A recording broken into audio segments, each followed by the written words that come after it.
Well, closer than I've ever been. It says right here I got 79 miles to Elizabethtown, and I've been 78 miles from Grand Tower. I don't know about that math though. I think I've been longer than that. Anyways, making some progress.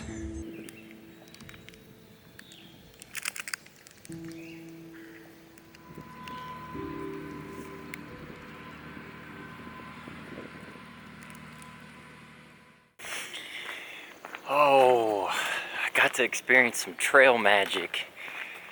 I was just getting ready to end my break here at the Goddard crossing the Great Divide intersection, coming out of a bunch of forestry roads, and a man pulled up, asked me how I was doing and everything, and then he said, "Do you need anything? Like, do you have enough water?" And I was like, "Man, if you got a spigot, can't tell you how much that would mean." And he's like, "Yeah, I got one behind the carpool. Go help yourself." His name was Kenny, I believe. Sorry if my mind is forgetting me. If you ever see this video, Kenny, thank you so much. You don't know how much it means to not have to filter water. It means so much. The Lord and the trail provides. Even though I got soaked, I'm renewed to get on this road and crank out some more miles. Let's do it, folks.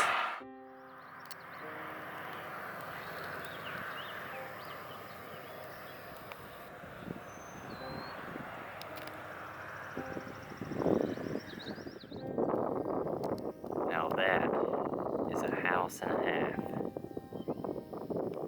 Jeez.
I just want to give you all a little bit of a taste of what today has been like. All day long.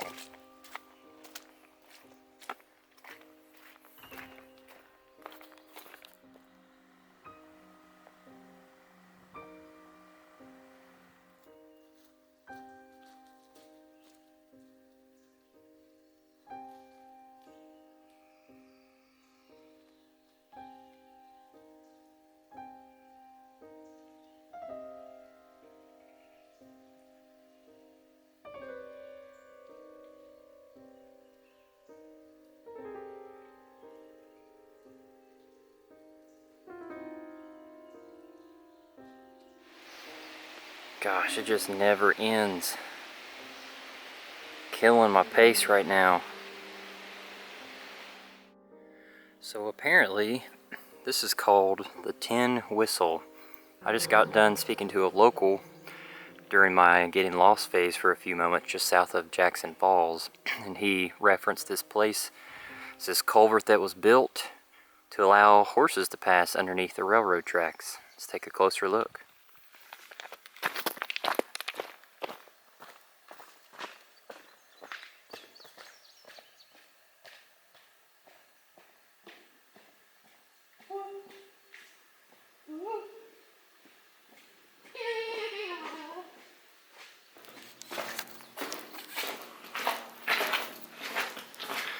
One of my favorite graffitis is right here. Batman.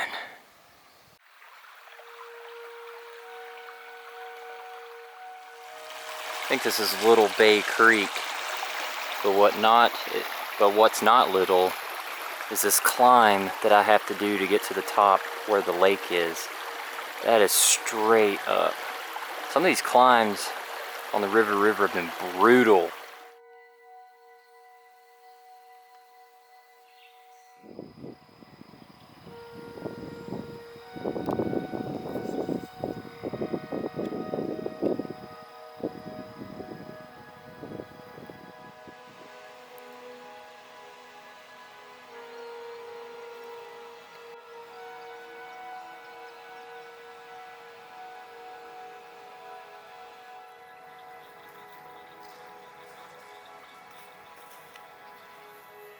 I've also not seen a drainage culvert like this before. That thing is huge. Looks like a trash compactor out of a Star Wars movie. And those logs show that the water level gets up that high. That is insane. I'd hate to get trapped inside of that. This might be the best campsite so far on this through hike overlooking, I guess this is Bay Lake. Got this flat spot overlooking the Bluff. Fire ring, even though I'm not going to build a fire. Lakeside view and the frogs. Oh man, I cannot wait to go to sleep to this backdrop.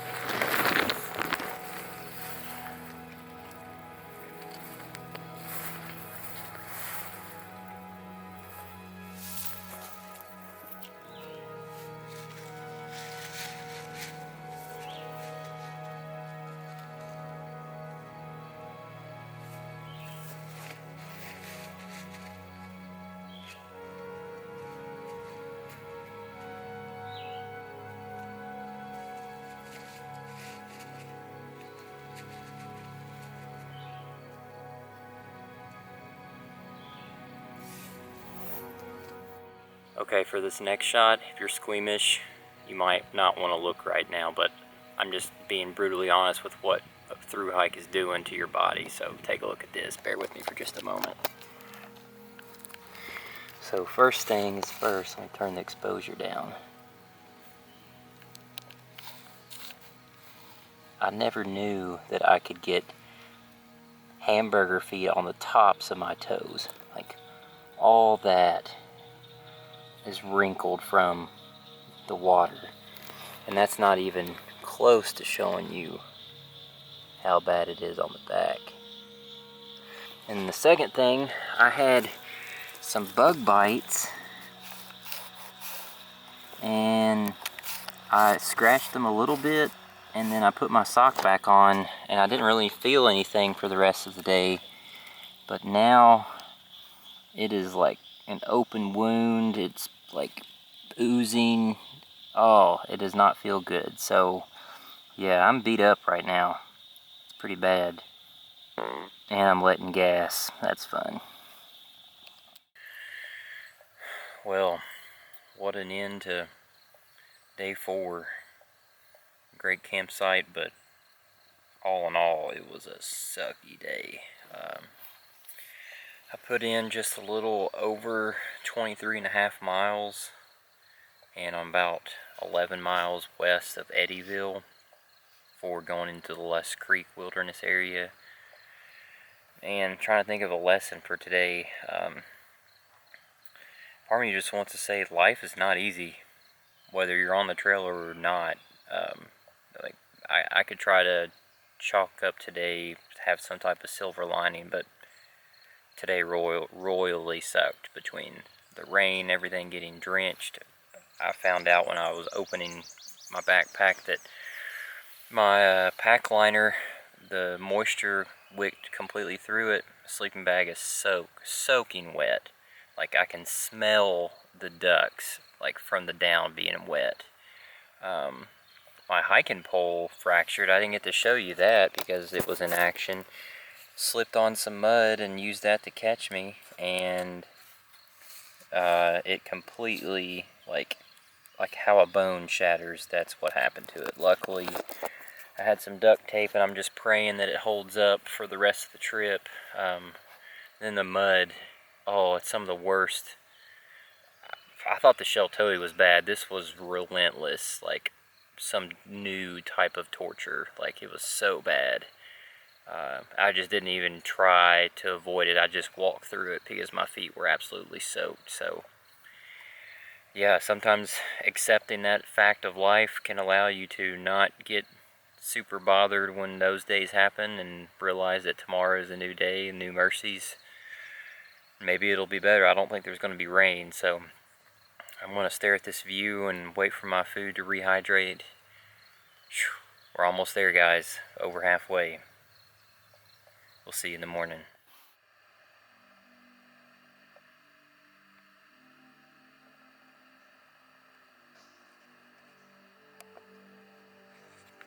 If you can see that right there, that is some more trail magic, as is that.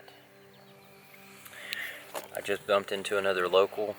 His name is James here at Bay Lake, and he insisted, even though I told him I was fine, I had everything I need, he showed me some good old Southern Illinois hospitality. So James, if you ever watch this video, thank you so much for the food and the drink. Can't express how much it means and how much of a morale boost it is. You've really made my day, so thanks, man.